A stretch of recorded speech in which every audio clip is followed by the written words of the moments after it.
Hi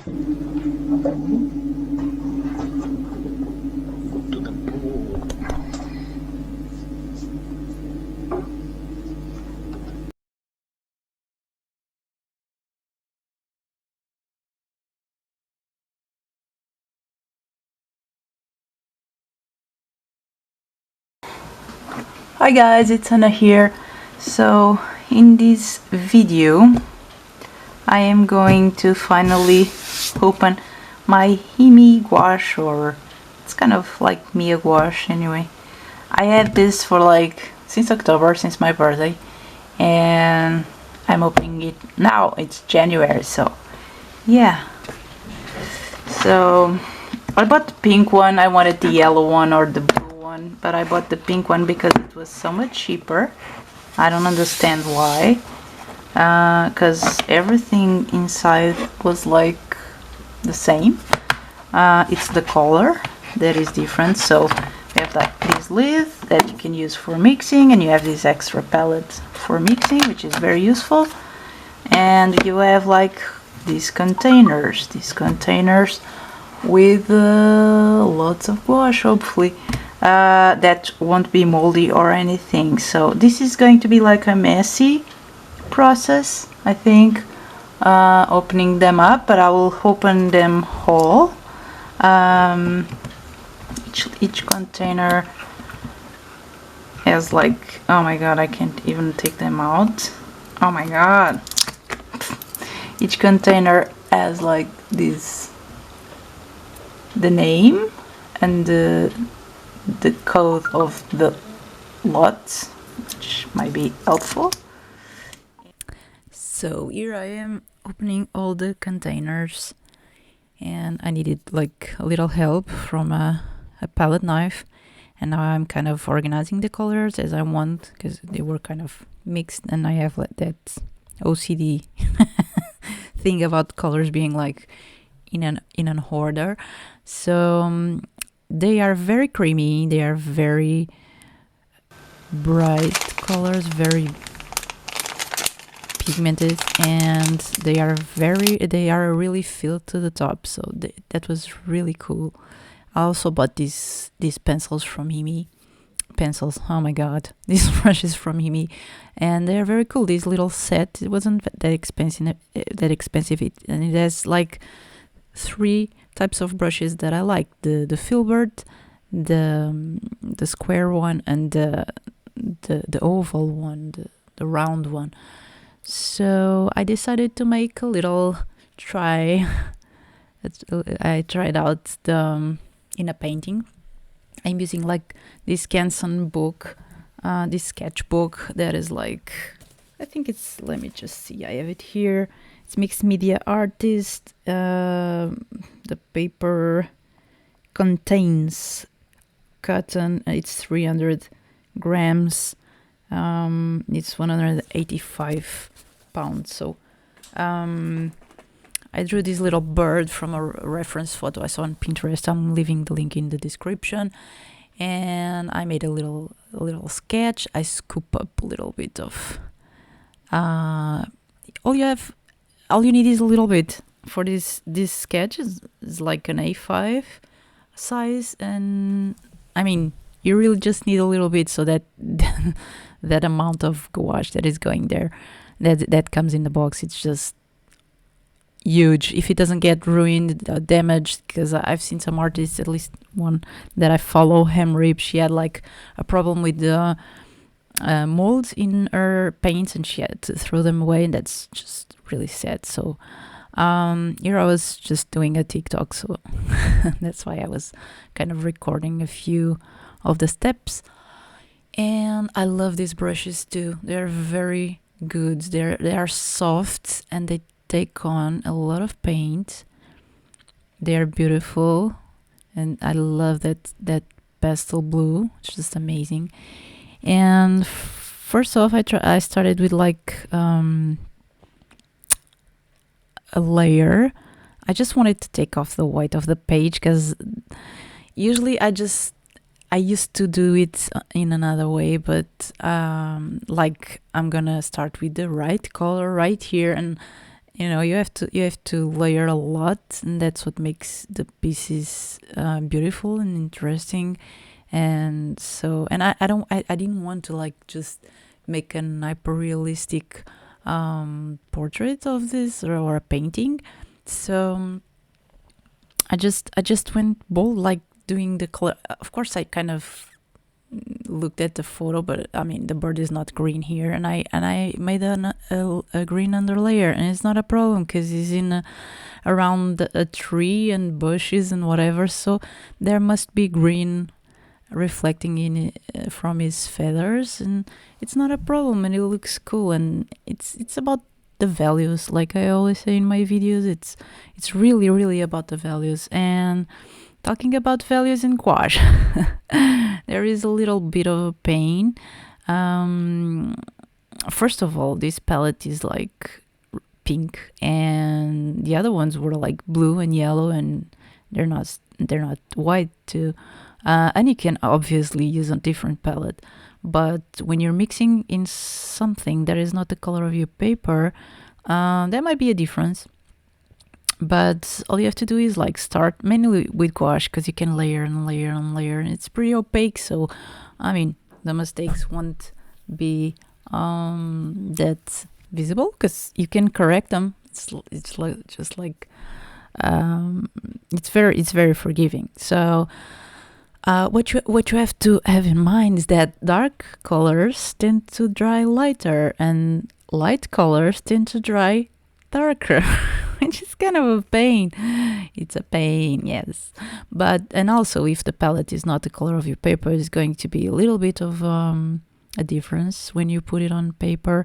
But anyway, you can adjust that. It's all about practice, and you're going to need to know that happens. But so with light colors, you should always start maybe a little lighter than you think you're gonna need. But if you don't, you don't, because you can cover that up. It's like with acrylics. I mean, it just dries, and then you put another layer over, and you can do darks over lights, or lights over darks. So it's not a problem. So you can adjust your colors all the time, and that is very cool. It's forgiving that way. But you should always remember that this is a little different than watercolors, because it activates a lot more. I mean, a layer that is on the paper can be really activated with a second layer if it's too watery, because the water is what makes it activate, right? So you have to be really gentle with the layers that you're going to apply above if you don't want them to mix. Otherwise, if you want them to mix, it's okay. So you have that opportunity here. You wouldn't, like with watercolor and oils or something, I don't know, if it's dry, it's dry. You're not gonna reactivate them. So that could be a benefit, but that could also be a pain, because if you have a perfect thing below and you don't want to touch that, just want to add something, then you have to be really gentle and use a softer brush. And these brushes are very soft, and I like them for that. So if you're going to go with a very hard brush, or with the where the brush is very thick and very hard, it's going to be a problem here. So you should go for like lighter, not lighter, softer brushes, and that will bring you better results. See, that was white, now it's black. So you can do whatever. It's very forgiving medium. Just make sure you always are aware that the layers you put on top might disturb the layers that are already in, although they might be dried. So that's a big one with gouache. That, and the fact that darker colors dry lighter and lighter colors dry darker. But that can be adjusted if you are careful doing the adjustments. Otherwise, it would start to be like a mess, and it's just going eventually to start to get just browns, because colors won't be like vibrant because they will start to be mixed and be like a muddy mess. So, but I really like this. They have a wonderful coverage, a little bit of gouache. Really goes a long way.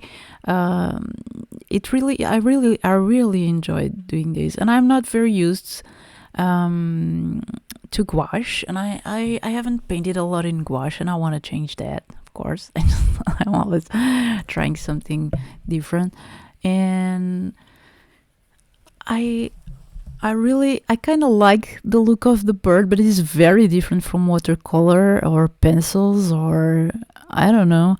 It's very different, but I kind of enjoyed it. It's like, I don't know.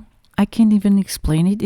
It looks more like plasticky, or I don't know, that some sort of I mean, it's me making the bird, but it kind of looks like a little different style from what I'm used to do.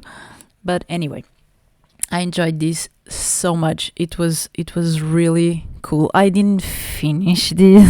I mean, I didn't paint the plant because I had to leave, and then I never finished because I posted on Instagram, and I was like, oh my god, I just posted it and I didn't even finish the little. There was a little flower or plant in here. Anyway, I was just trying to do the birds and that, and I liked it a lot. Maybe I'll finish it someday. Maybe I won't. I don't know.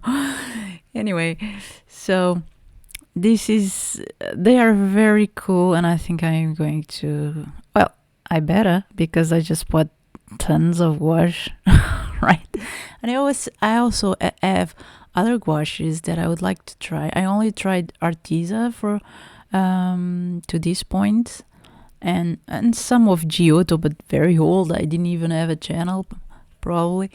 But I got some, I think, Dollaroni, and I got some of those beautiful, what's the name of the thing? Oh, I'll never remember the name.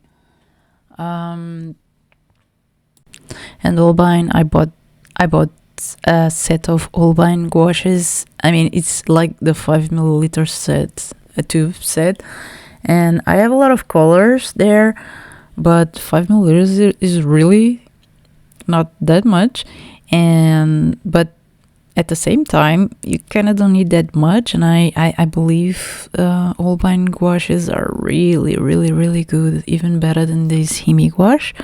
So I will just give it a try soon. We'll see if it's soon, but I want to give them a try because I have them for so long. I have them before the Himi Gouache. And then there's that problem, not only time problem, but also they are kind of expensive. They are very expensive, and then you just don't want to ruin them. So I wanted to try like with cheaper brands first and get used to gouache and see how it goes, and then try them. Yeah, that's just stupid thought, but I have that since forever, so can't change me. I always feel like I'm kind of wasting material. Not that much these days, not that much. I kind of want to use what I have because I have so much already.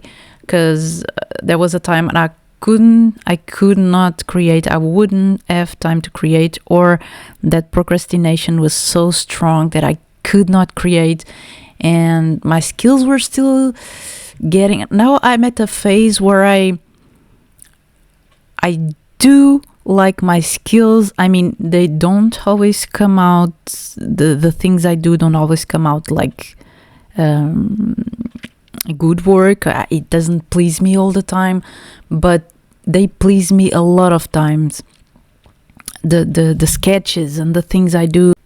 So instead of acquiring more material, now I'm kind of in a phase that I want to use what I have. I don't have that thing that, oh, I'm gonna buy this, or I need to buy that, or I need to buy something. There was always something, and also because I love a lot of mediums, so I was always aiming to buy something, and I was really pleased when it came home. And then I wouldn't do anything with it. I would just put it there, and every time I looked at it, oh my god, I was like so excited, but I wouldn't pick it up to do anything with it.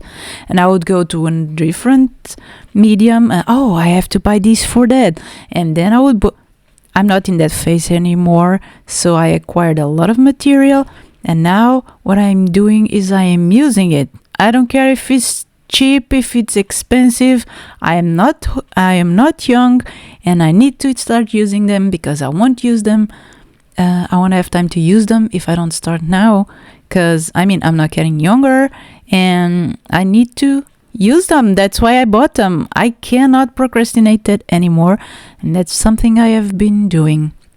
Like, I really need to sketch like every single day, and when I sit to paint, I'm not going for the cheaper things and the things I already used and whatnot.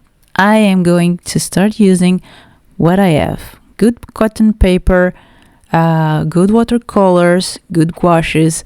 I will use good pencils. I would use the good stuff, not just the crappy stuff, so I don't get sad if they don't work or if the project doesn't go well. So sometimes it doesn't go well because of the materials anyway. So this is how my little bird came out. I am happy with these gouaches, and I recommend them. No one pays me to say that. I bought this myself. Well, I didn't buy this myself. It was gifted to me in my birthday because I asked for it. Well, thank you so much for watching. Be safe, have fun, and make a lot of art. Bye bye.